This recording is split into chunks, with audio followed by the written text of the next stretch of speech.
Olá! Domingo, chegamos aqui, dia 20 de dezembro, quarto do tempo do Advento.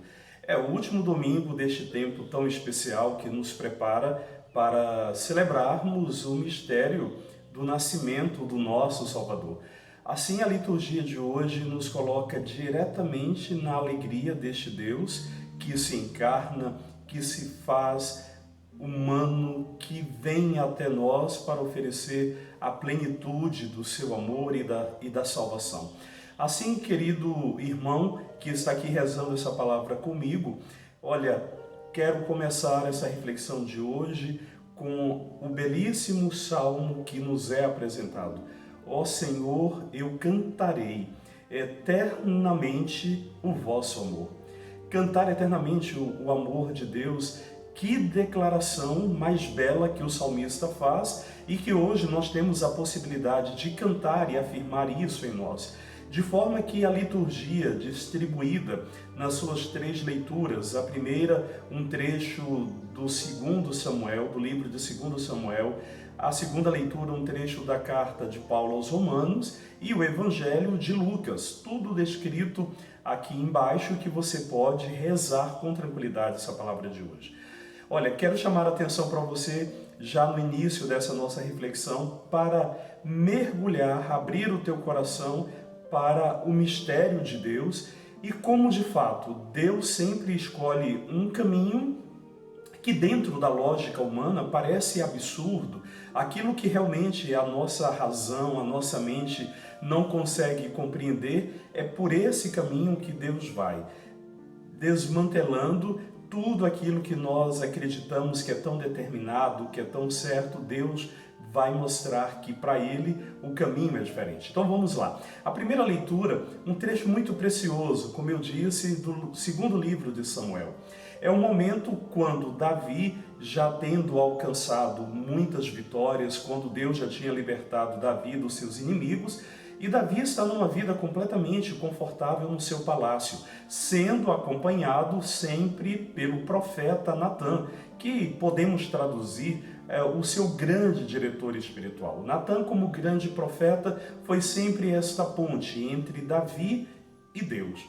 O interessante deste texto bíblico é que Davi, ao perceber que ele está numa vida confortável no seu palácio, enquanto a tenda foi montada e ali está a Arca da Aliança, onde, na tradição, a presença de Deus. Davi toma uma decisão de dizer que não é possível. Ele está numa vida confortável e Deus está debaixo de uma tenda. Então ele vai construir uma casa que seja digna para Deus, um templo.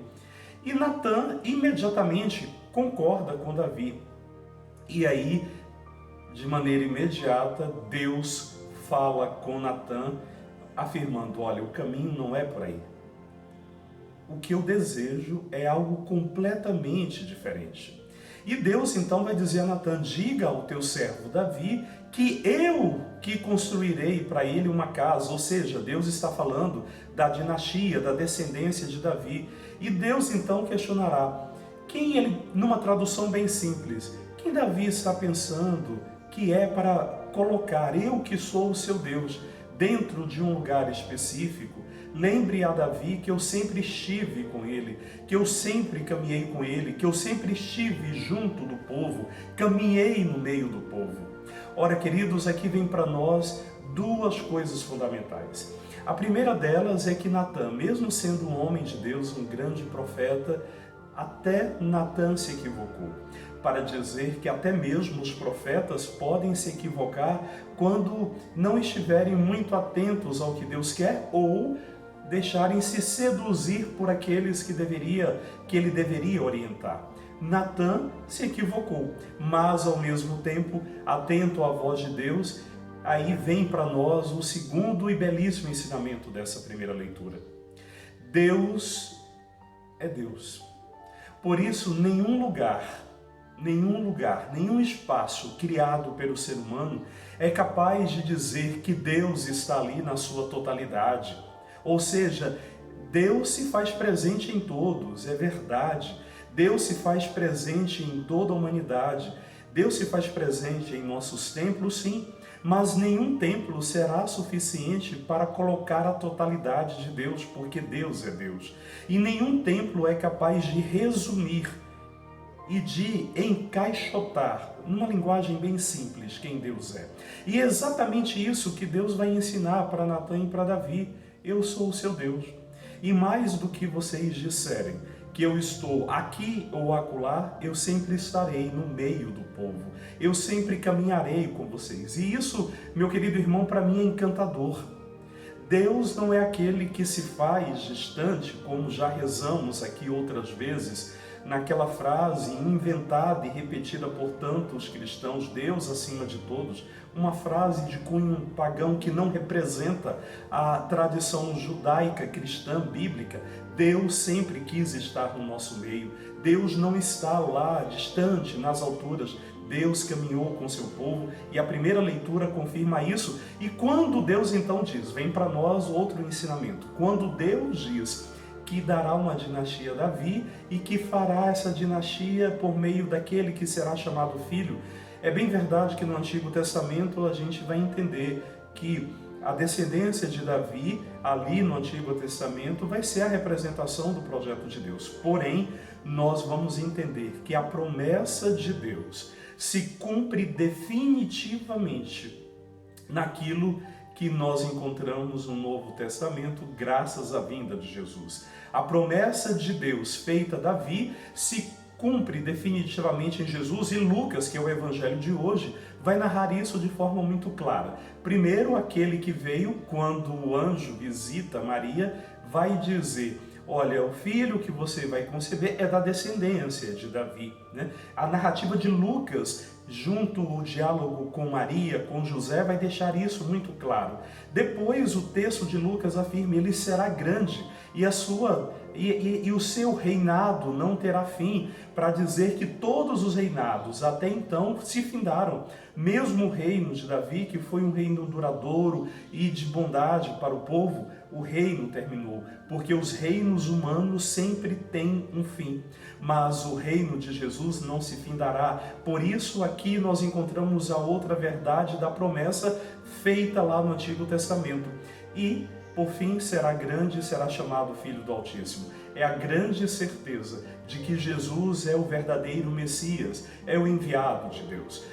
Compreendendo isso, meu querido irmão, nós então damos um passo a mais nessa leitura de hoje. O texto então irá dizer que o anjo visita a Maria e faz uma saudação. Olha que coisa grandiosa, porque naquela ocasião, na tradição bíblica, na cultura da época, saudar uma mulher não era permitido. Quando Deus, por meio do anjo, faz a saudação a Maria, está dizendo que Deus também rompe com todos os preconceitos, com todas as exclusões, colocando a mulher no seu lugar devido de filha, de criatura, assim como o homem até então foi respeitado em toda a tradição. Para além disso, o texto nos apresenta outra beleza. O anjo, ao conversar com Maria, Maria fica assustada, medrosa num determinado momento. Mas aí vem a contradição de Deus. O anjo garante que Maria irá conceber um filho, e este filho, que é o próprio Deus, será gerado no seu ventre. Ora, irmãos, olha que coisa mais encantadora. Este mesmo Deus que diz a Davi que ele não pode ser colocado em um lugar específico, escolhe o menor dos espaços humanos, o ventre de uma mulher, para se encarnar. Porque aí Deus então confirma outra coisa.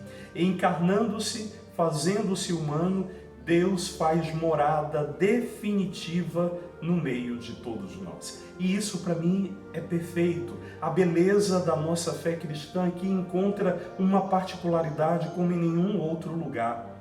E esta mulher que foi escolhida era uma jovem de um lugarejo chamado Nazaré, completamente desvalorizado, desconhecido. Maria, que vem da descendência de Davi, mas está na região da Galileia, uma periferia. Deus foge dos palácios, Deus foge das riquezas, Deus foge dos poderes que nos corrompem e escolhe exatamente os mais frágeis, representado em Maria. Deus foge do centro e vai para a periferia, porque Nazaré era uma periferia, e Deus escolhe aquilo que pode parecer mais imperfeito, que é o ser humano, para dizer: aqui eu moro, aqui eu habito. E por fim, o texto bíblico vai terminar com a confirmação de um querer, de um aceitar. É o sim de Maria. O sim dessa mulher representa tantas coisas, querido irmão. Representa a abertura de coração, representa a sensibilidade à voz de Deus e representa, por isso, que ela será um exemplo de discípulo. Maria é aquela que carrega em si duas dimensões fundamentais para nós e que nos são inseparáveis. Maria carrega a fé, porque ela acredita, porque ela aceita, mas ao mesmo tempo Maria carrega o serviço, porque ela se coloca à disposição do seu Deus, dizendo: está aqui a serva do Senhor, faça de acordo com a tua palavra. Fé e serviço, duas coisas que não se separam, para que a gente experimente este Deus que vem até nós, o único e verdadeiro, como nos confirma a segunda leitura de hoje, Paulo, que vai confirmar que Jesus é o Salvador e por meio dele nós encontramos a plenitude do que Deus sempre sonhou para todos nós. Por isso, meu querido irmão, que neste domingo abra de fato as portas do teu coração.